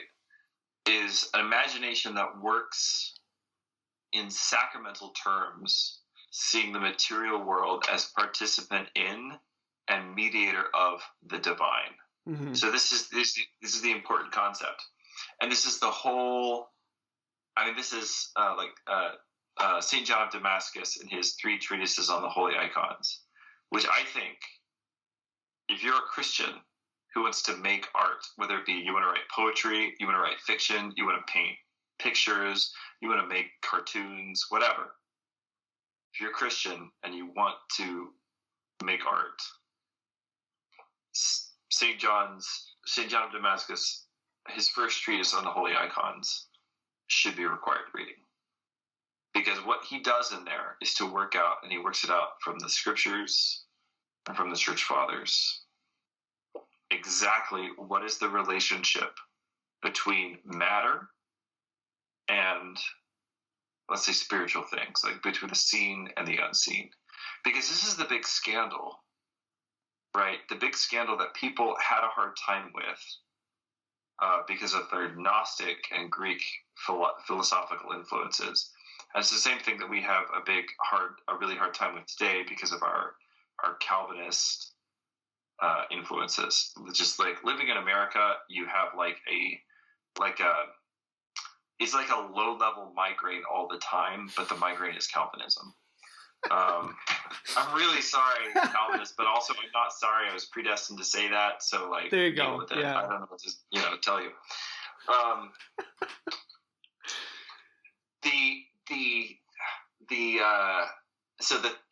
The thing that they were scandalized with back then, and that we're scandalized by now, is that we want to have this really high idea of the glory of God. And that high idea of the glory of God says he's so far above us we could never possibly understand him. And that is true. But on its own, it's also deadly heresy. Right? Because the other half of that equation, the other side, is that God loves you so much. He wants to be known by you. And so not only did he create you to know him, but even when we had fallen away, he did not let us go totally into non-being, but he took on our flesh. He became man, and he did everything which is necessary. In the Divine Liturgy of St. John Chrysostom, we actually thank God for all the things that he did for our salvation that we know, but also for the things that we don't know about. Like, I mean, that thought, that line, that just kills me every Sunday. Every time I hear it. that line it's in our anaphora, which would be like the Eucharistic canon for you guys. That line, those which we know and which we know not, for the benefits revealed and not revealed, which have been done for us. All of those things we're going to offer up thanksgiving to God. So all of the things that Christ did for us, some of which we don't even know about, but the one we do know about is that he took on our flesh. He became matter for our sake. And that wasn't as seeming as actually some Calvinists believed, as well as some early church heretics believed. Mm-hmm. It wasn't just a seeming. He didn't just seem to have a body. He didn't temporarily take up a body and then discard it when he was done with it. Mm-hmm. I actually once had someone ask me, and I'm not the only person who's been asked this question. Like, this is actually, I used to be an evangelical minister, and this is a question that people asked a lot, which is, well, where did Jesus' body go when he went up into heaven? Yeah. Right? Now, think about that question, right? Saying, well, the body's not the real Jesus. The real Jesus is up in heaven. The body was just a thing that he had for a while so that we could see him, right? And that is not the teaching of the church. Right. This is why one of the things that I do love about traditional Latin Mass Catholics is that you guys still celebrate the Ascension on a Thursday, I think. Yep. As literally as the good Lord intended. Yeah, right. And we do as well. And the thing is, the Ascension is not a footnote to the gospel. Right. It's not like, oh, and Jesus finished his thing and now he's going back to heaven. Yay! Right. Yeah. Yeah. Right. The Ascension is so vital because what St. Paul says in Hebrews is that in the Ascension, Christ is ascending, he's entering into the holy place, and he's offering the once and for all sacrifice in the holy place. It's the thing that actually makes Christian liturgy and worship possible, so that at the end of Hebrews, he can say, but we have an altar from which the priests of the Old Covenant have no right to eat. He's talking about the Eucharist. Right. He's talking about our altar, right? The Christian altar on which the Christian sacrifice is offered. Already in the first century saying, we have an altar on which the priests of the Old Covenant have no right to eat. And so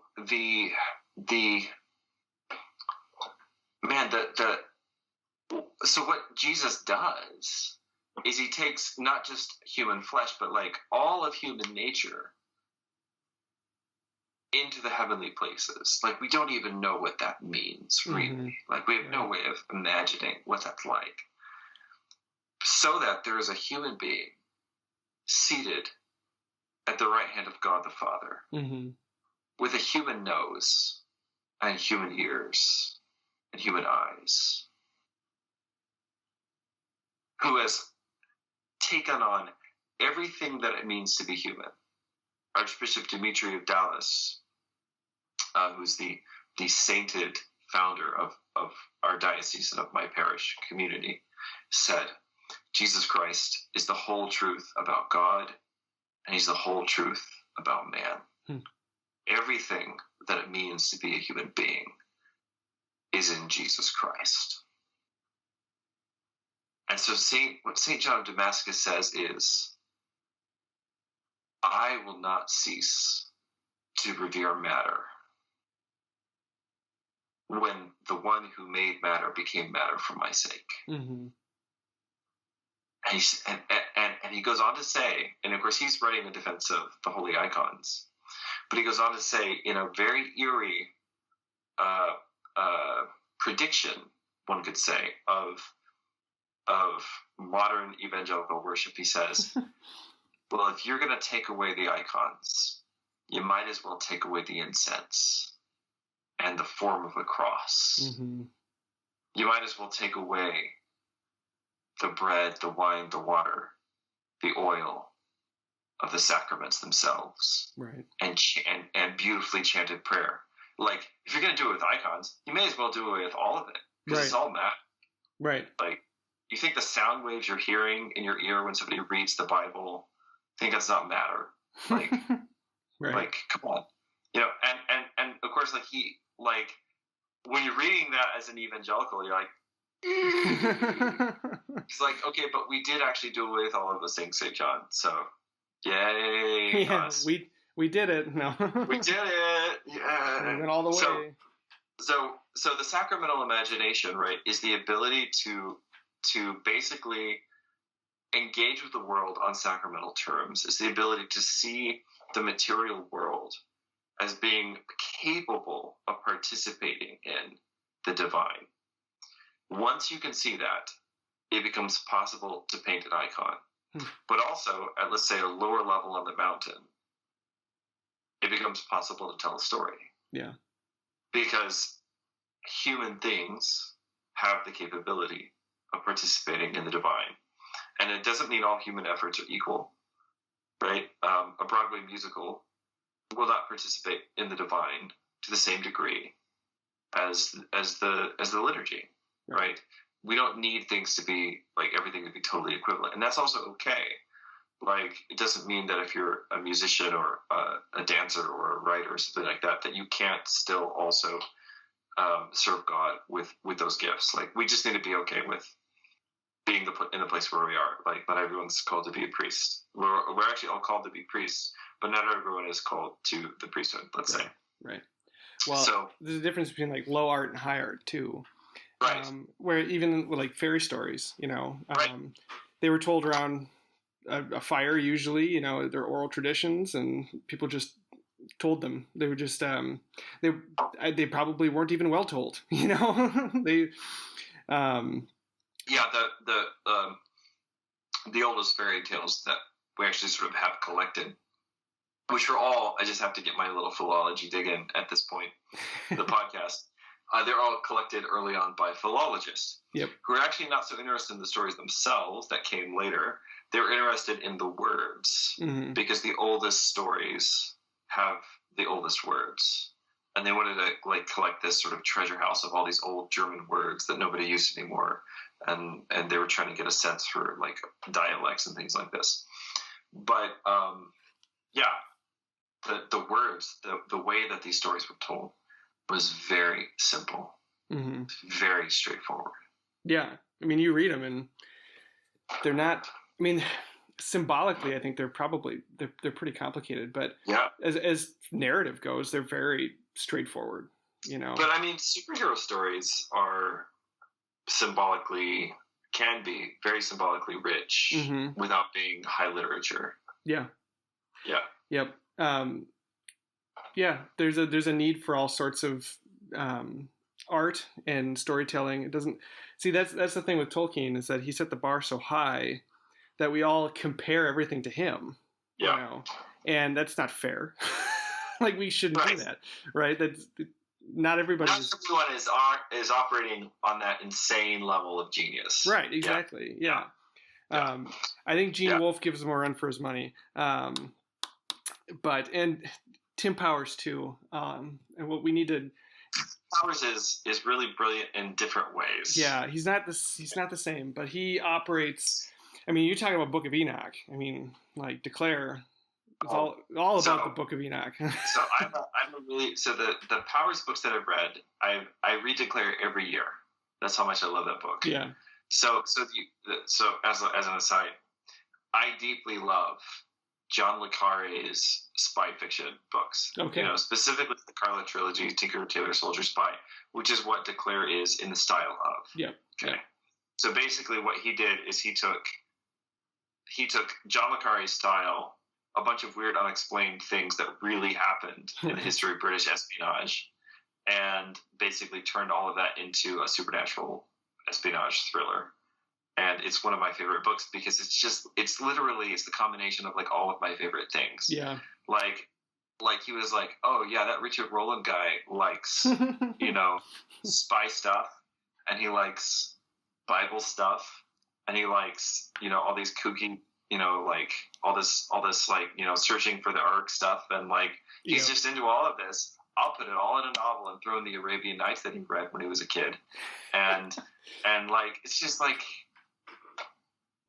like Chef Kiss, like somebody has your number. And I have to say, I've actually corresponded with Powers recently. Oh, yeah. And this is just really a high point of my life, honestly. And it was a very brief correspondence. I reached out to him through a mutual friend to see if he would be interested in contributing an essay to Finding the Golden Key. And he said, I love what you're doing. It looks like a cool project. I'm not a nonfiction writer, and I don't feel like I could really contribute something. But thank you for thinking. That was it. But I was like, on the outside I was calm and composed, and I'm like, well, that's okay, that's fine. And on the inside I was like, Tim Powers responded to my email. You know what's funny? This is another aside, but he's on Facebook and he's fairly active. And he had this post where he said, what was the book that like shaped your, like, that when you read it, it like changed you forever when you were a kid, and he said it was Red Planet, I think, by Heinlein. And I actually said it was his books when I read them as in my early 20s. And I'm like, yeah, you like completely like shaped my imagination from then on. It's just amazing. And he's like, well, I'm like, you baptized my imagination, I think I said. And he's like, well, I should be your honorary godfather then.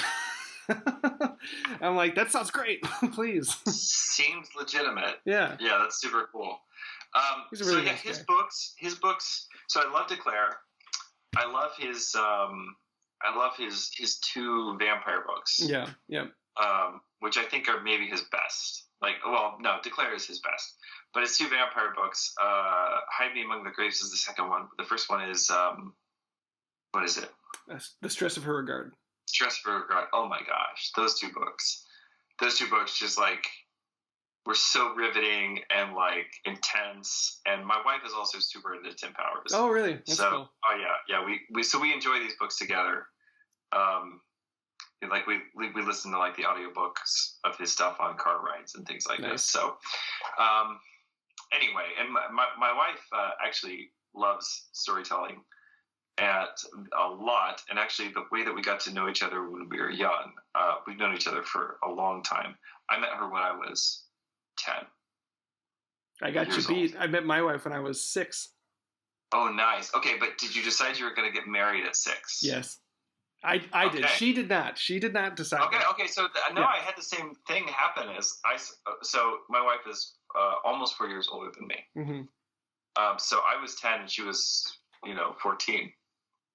And when you're a 14-year-old girl, you don't notice 10-year-old boys. You just don't. It's not on your radar. It's not a thing. But I saw her and I was like, I'm gonna marry that girl one day. And 10 years later, I did. That's awesome. So, yeah.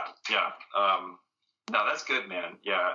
Finding a wife young and getting married young, like there's just nothing better. It's fun. Yeah. No, we were in kindergarten, and I just knew, like I'm gonna marry her someday. And she, dated other guys and stuff, and I not for lack of trying, but I did not date anybody else. And so. Yeah, we eventually, this is completely off topic, my goodness, but I don't know if this will make it into the podcast, but all of her friends came up to her separately. None of them knew they were doing this, and they said, you need to like date Aaron or something, like you need to marry that guy. So I'm indebted to all of her friends. Well, that's awesome, man. Yeah. That's awesome. Yeah, so I love Powers, and I think his books do have a really strong. He's got such a keen sacramental sense in all of his stuff, mm-hmm. That his books have a really strong potential to wake people up, especially like if you're already a Christian, but you don't come from a sacramental tradition, or maybe you do, but you've just never like really woken up to what's going on around, at the liturgy. Like when you're going to church, like it's like, okay, well, we're eating the wafer again or whatever. In Declare, I want to do a whole podcast on Declare with you if that's cool. Dude, I could just go for so many hours about Declare. I'm about to start reading it again. So nice. I should do that too. So he's got this spoilers, I guess, if anybody cares. but there's like an anti-communion in his novel where the heroes, in order to survive, they have to enter into communion with the demonic entities while they are eating they're devouring the sacrifice of these like soldiers on Mount Ararat. Super bad times. Yeah, it's terrible. And like they keep trying to leave, but that if they leave the communion, they'll be eaten too, right? So they have to just live through this, and then it my gosh, scars them like the rest of the. His characters just get the crap kicked out of them, man. But yeah, it's stuff like that where he has. In Last Call, if you ever read Last Call, it's a lot grittier than the other books because it takes place in Las Vegas. But it's like the mythical founding of Las Vegas. That's kind of what he's going with there. And the liturgy features heavily in Last Call, so much so that I shouldn't say anymore. You should read it. That's cool. That's one of his books I haven't gotten to yet, so I'll check it out. But yeah, he's definitely like one of my favorite like current authors. So I would be really jazzed to talk about Declare and talk about. I mean, honestly, I could just talk about my deep love for John le Carré's espionage fiction for just ever. And the thing about well, there's a lot to say there, but there is a weird so this, I haven't been able to put a finger on it right now. Like, this is a very poorly formed thought, not for lack of trying. Like, I just haven't been able to articulate it. Okay, but there's something inherently sacramental, you could say mysterious, in the sense that, like in the Eastern Church, we very often refer to the sacraments as the mysteries, the holy mysteries. Mm-hmm. So there's something deeply mysterious in that sense about, let's say, detective fiction. Yeah. And espionage fiction, the fact that there's sort of like a secret that has to be revealed, and the existence of like a sort of a secret world that you enter into, right? Which is what espionage fiction is usually about. Yeah. And in that sense, especially le Carré's espionage fiction, which is his world building is so tight and compelling that you do not realize when you're reading his books that he has essentially created a secondary fantasy world where paperwork is magic. Like, but you don't realize that it's happening because it seems so grounded and realistic. But actually, I think le Carré, okay, I'll say a third crazy saying on your podcast. This will be the 3 crazy sayings of Richard Rohlin today. I think le Carré is the greatest speculative fiction author after Tolkien. Wow. I really believe that. I believe that le Carré's books are such compelling fantasy that they make you think they're not fantasy. And that he's so good. Especially, obviously every author who's written just like a butt ton of books will have some books that are better and other books that are not as good. But le Carré, when he's at his best, is just masterful. And there is something sacramental in his books, even though le Carré is not a Christian, tended to be pretty cynical about religion. Mm-hmm. But it was almost just like he couldn't help himself. Yeah. And his world building is just incredible. It's just incredible. So, and then basically Declare picks up on that and does it really, really well. But then also like brings in all the, Nephilim and stuff. Like, it's great. It's so great. Yeah. So. Well, maybe we should probably wrap it up. Yeah. But I wanted to ask you, so you mentioned fairies. This is something I want to do in each episode.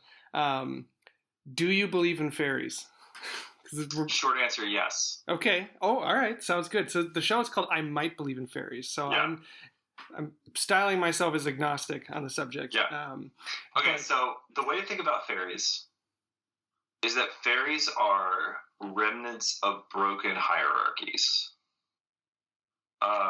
So we think of I'm going to get into sort of speculative thinking, please understand, I only represent my own views on this and not anybody else's. But when we get into, so in the Middle Ages, there are basically 3 theories about where fairies come from. What does not occur to almost anyone is that there's no such thing as fairies. Right. So your three theories, your first theory would be that they're just demons. Yep. Which would basically be the theory of the Beowulf poet. Now, this does not mean that fairies don't exist. It means that they do exist, but they're demons. Mm-hmm. Okay. That's theory number 1. Theory number 2 is that they are sort of half fallen angels. Yeah. And this is the theory that is actually presented in Declare for his Jinn or his Nephilim, right? Mm-hmm. Yeah. And that is this idea that the fairies are angels who tried to hold neutral in the war in heaven between Lucifer, or between the devil and Saint Michael, and there's no war. There's no real war with God. Right. It's not a thing. Yeah, but they tried to hold neutral, and so because they held neutral, they were cast out of heaven, but not all the way down to hell. Right.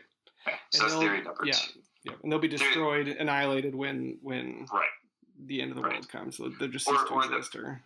Or that they won't be annihilated. They'll just like eventually, like in the eschaton, they'll have to. Either they'll have to like make their choice, like they put their choice off, but they still have to make it. Yeah. Or that they'll be condemned with the demons.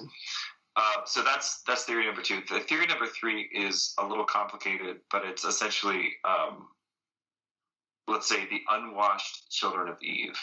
So you find this in like Jewish folklore and other things, and the idea is that God came to visit Adam and Eve one day.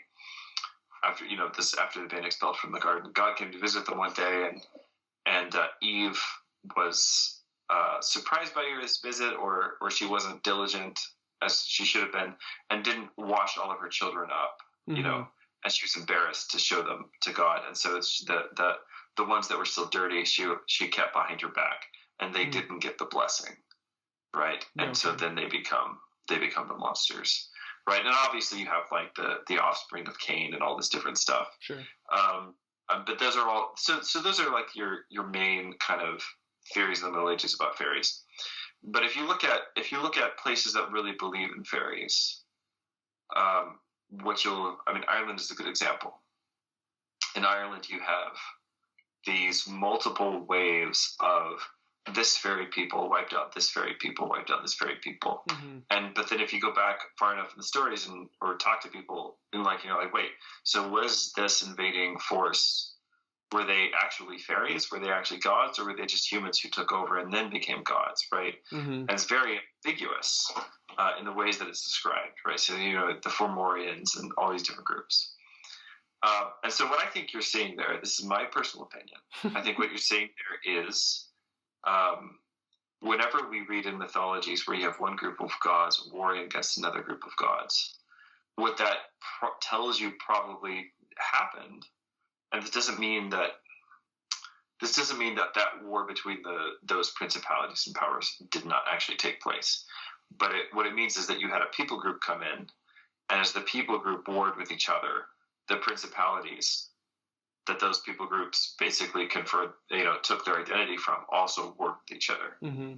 Right? So you have these warring principalities, and then some principalities get destroyed, but not totally, just like some people groups get destroyed, but not totally. Mm. And the remnants of those shattered principalities are what we know as fairies. And I'll say a fourth weird thing, and that is that things like this. So there was that really famous set of early photographs that were probably photoshopped, in some way. That Sir Arthur Conan Doyle became really famous for. They were fake. The photos were fake, but the girls. I know they were fake. But the girls said that they did see fairies, and they wanted to make everyone stop making fun of them, so they staged these photos with cardboard cutouts. But they never said that the fairies themselves did not exist, because they said that they saw them. So here's the weird thing I'm gonna say. Is this fourth or fifth Fourth weird thing? This is number 4. So far, they're not that weird. I don't know. Those photographs were really photographs of fairies in that they were participating in what fairies do. Mm-hmm. Right? What do fairies do? They trick you.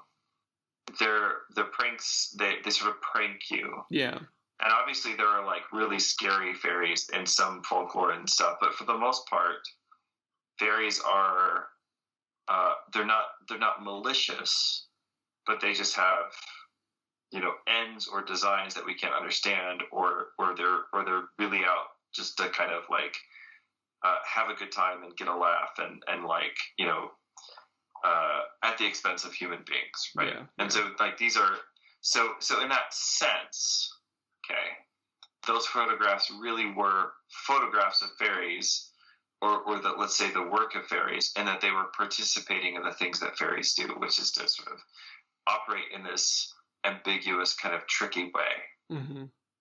And so that's one of those things. It's like, well, yes, the photos were doctored, but that's the only way you'd ever get a picture of a fairy. Yeah, because that's what they do. So, yeah, so I would say that, you know, short answer is yes. Long answer is it's kind of complicated, but yes. Sounds good. Well, maybe we'll end it there. Yeah. All right. Well, thanks, man, for coming on. It's been fun. Dude, this was just the most fun. I've had actually a really cool day, and this was just like a wonderful way to cap it off. You're a really gracious host, and you just let me ramble for 2 hours That straight. is what I wanted. That's what I wanted. I'm like, I just want my guests to talk. Like, I don't, like, I'm happy you sent me what you sent me, because, but for the most part, I'm like, just go for it. Just say things. Just say interesting things that we'll all learn, and, you know, we'll compare Tolkien to the liturgy, and that'll be cool. So, great. All right. Thanks, man. Yeah, thanks. Thank you for listening to this episode of I Might Believe in Fairies. Please leave a rating and review wherever you listen to podcasts. Please follow me on Twitter at Aaron Erber and like me on Facebook. If you're excited to see where the podcast is going and want to offer some support for the project, you can find me on Patreon. Music is by Alexander Nakarada, and podcast art was designed by my wonderful sister-in-law, Linnea Kisby. Until next time, talk to you soon.